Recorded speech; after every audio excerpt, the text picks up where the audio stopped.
प्रधानमंत्री नरेंद्र मोदी 7 जुलाई को लगभग 4 घंटे के लिए अपने संसदीय क्षेत्र वाराणसी आ रहे हैं।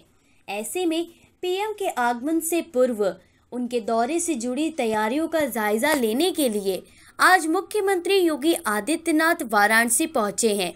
पुलिस लाइन स्थित हेलीपैड पर सीएम का हेलीकॉप्टर उतरा, जिसके बाद वह सर्किट हाउस के लिए रवाना हो गए, जहां पर अधिकारियों के साथ वह समीक्षा बैठक करेंगे और उन्हें आवश्यक दिशा निर्देश देंगे। इस दौरान जिलाधिकारी कौशल राज शर्मा ने बताया कि सुरक्षा को मद्देनजर रखते हुए वाराणसी के साथ साथ अन्य जनपदों के भी वरिष्ठ अधिकारियों को यहां बुलाया गया है और प्रशासन ने चारों ओर अपनी पैनी नज़र बनाए रखी है। प्रशासनिक तौर पर भी एडीएम और एसडीएम को बुलाया गया है ताकि किसी भी प्रकार से चूक ना होने पाए। जिलाधिकारी ने आगे बताया कि प्रधानमंत्री नरेंद्र मोदी का वाराणसी में लगभग 4-5 घंटे का कार्यक्रम है, जिसमें राज्यपाल और मुख्यमंत्री के साथ साथ अन्य मंत्रीगण, सांसद व विधायक और जिस भी विभाग से संबंधित कार्यक्रम होने जा रहे हैं उस विभाग के अधिकारीगण शिरकत करेंगे। जिलाधिकारी कौशल राज शर्मा ने बताया कि 7 जुलाई को प्रधानमंत्री का वाराणसी में आगमन होना है और उनका यह आगमन 3 मुख्य कारण से है। पहला, शिक्षा के क्षेत्र में, दूसरा, कई ऐसी परियोजना जो पूर्ण हो चुकी हैं उनका लोकार्पण करने व कुछ का शिलान्यास करने के लिए, और तीसरा, सिगरा स्पोर्ट्स स्टेडियम, और जो कि रीडेवलपमेंट स्पोर्ट्स स्टेडियम का है, इसलिए मुख्य तौर पर स्पोर्ट्स से जुड़े लोगों के बीच यह आयोजित किया जा रहा है। माननीय प्रधानमंत्री जी का वाराणसी में 7 जुलाई को आगमन हो रहा है और 3 मुख्य प्रयोजन इस आगमन के कारण हैं। मुख्य रूप से एक, शिक्षा के क्षेत्र में बहुत बड़ी कॉन्फ्रेंस अखिल भारतीय स्तर की हो रही है, जिसमें पूरे भारत के वाइस चांसलर्स, डायरेक्टर्स और शिक्षाविद यहाँ जुटेंगे और 3 दिन नई शिक्षा नीति के ऊपर मंथन करेंगे। उसका शुभारंभ रुद्राक्ष हमारे ऑडिटोरियम में होना है। उसके शुभारंभ के अवसर पर जो ओपनिंग सेशन है उसमें माननीय प्रधानमंत्री जी शिरकत करके उसकी ओपनिंग सेशन का शुभारंभ करेंगे, साथ ही उस 3 दिन की कॉन्फ्रेंस का उद्घाटन करेंगे।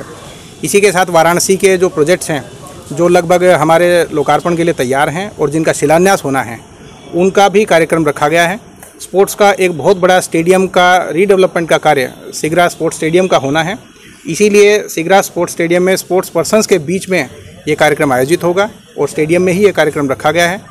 फेज़ 1 का जो सिगरा स्पोर्ट्स स्टेडियम का रीडेवलपमेंट है 87 करोड़ की लागत से, उसका यहाँ पे शिलान्यास किया जाएगा। साथ ही फेज़ 2 का जो मॉडल है उसका निरीक्षण भी उनके द्वारा किया जाएगा। फेज़ 2 की जैसी बिडिंग आदि हो जाएगी 1-1.5 महीने बाद उसका भी अनाउंसमेंट होगा। इसी के साथ बड़ा लालपुर स्पोर्ट्स स्टेडियम में भी कुछ कार्य हुए हैं। कुल मिला के स्पोर्ट्स की थीम पे ही ये कार्यक्रम आधारित है, लेकिन उसके साथ ही हमारे रोड्स के सेक्टर के, पेयजल, सीवरेज और इसके साथ टूरिज्म के सेक्टर के कई प्रोजेक्ट हैं जो तैयार हो गए हैं। 1200 करोड़ की 13 परियोजनाएं हैं जिसका यहाँ पे शिलान्यास किया जाएगा और 591 करोड़ की 32 परियोजनाएं हैं जिनका लोकार्पण किया जाएगा। तो कुल मिला के लगभग 1800 करोड़ की परियोजनाओं की सौगात काशी को मिलने जा रही है। इसमें एक स्पेशल प्रोजेक्ट है अक्षय पात्र के द्वारा संचालित की जाने वाली किचन, जिसकी ज़मीन और जिसका सारा 13 करोड़ का वित्त पोषण राज्य सरकार के द्वारा किया गया है। उसमें मिड डे मील सेंट्रलाइज रूप से 1 लाख बच्चों का बना के स्कूल्स में डिस्ट्रीब्यूट कराया जाएगा। ये किचन अक्षय पात्रा के द्वारा चलाई जाएगी। उस किचन का शुभारंभ भी माननीय प्रधानमंत्री जी मौके पे ही जाके एलटी कॉलेज में करेंगे। वहीं पे वो 20 बच्चों से संवाद भी करेंगे। वो 20 बच्चे ऐसे होंगे जो स्कूल के, हमारे गवर्नमेंट के प्राइमरी स्कूल्स के विद्यार्थी हैं और जिनको सीधा सीधा इस मिड डे मील योजना का लाभ मिलेगा। अभी तक जो कार्यक्रम प्राप्त हुआ है उसमें एलटी कॉलेज में केवल बच्चों के साथ इंटरेक्शंस का ही कार्यक्रम रखा गया है और इंटरेक्शन में सामान्य बातचीत तक ही वो कार्यक्रम सीमित है। अगर कोई कार्यक्रम में बदलाव होगा तो उसकी जानकारी जरूर दी जाएगी। सर, सिक्योरिटी को लेकर सर क्या अरेंजमेंट होंगे, क्योंकि अभी कल जिस तरह से अचानक से उनके हेलीकॉप्टर के दौरान काले गुब्बारे छोड़ दिए गए थे तेलंगाना में, उसको लेकर भी कुछ अलर्टनेस है इसको लेकर? इसके बारे में पूरी अलर्टनेस के लिए ड्यूटीज़ डिप्लॉयमेंट जो किया गया है उसमें वरिष्ठ अधिकारी न केवल वाराणसी जनपद के बल्कि आसपास के जनपदों को भी बुलाया गया है।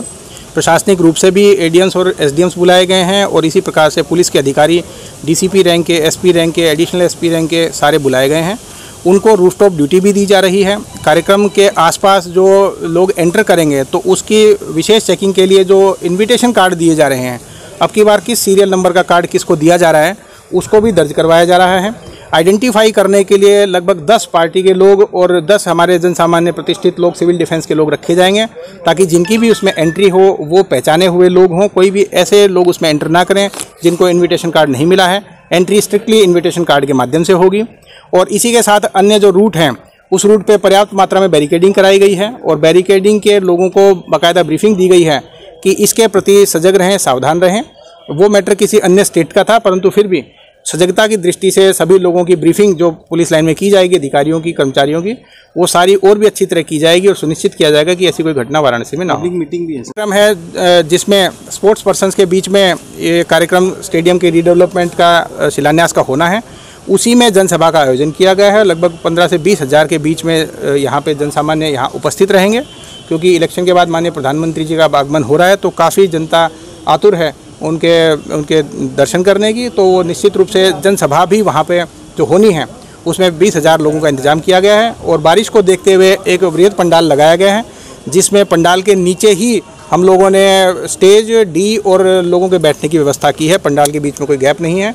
बारिश से बचने के अन्य व्यवस्थाएं भी की गई हैं। कुछ एक्स्ट्रा पंप्स लगवाए गए हैं। रास्ते पे कुछ एक्स्ट्रा नालियाँ खुदवा के जो पानी अगर वहाँ भरता है रुद्राक्ष के आसपास, उसकी व्यवस्था भी की गई है। और इस कार्यक्रम के बाद भी, क्योंकि 3 दिन एक शिक्षाविदों की कॉन्फ्रेंस चलेगी, तो उस तक भी सारी व्यवस्थाएं बहुत अच्छे से मेंटेन रहे, इसकी भी व्यवस्था की गई है। ये कार्यक्रम है, कुल मिला के 4-5 घंटे का उनका यहाँ कार्यक्रम रहेगा। और इसी कार्यक्रम में माननीय राज्यपाल महोदया, माननीय मुख्यमंत्री जी, भारत सरकार के माननीय मंत्रीगण, संबंधित विभागों के, और हमारे सभी माननीय सांसद जी, विधायक जी, MLC साहब और विभिन्न विभागों के मंत्रीगण जिनके विभाग के कार्यक्रम होने जा रहे हैं, वे सभी शिरकत करेंगे।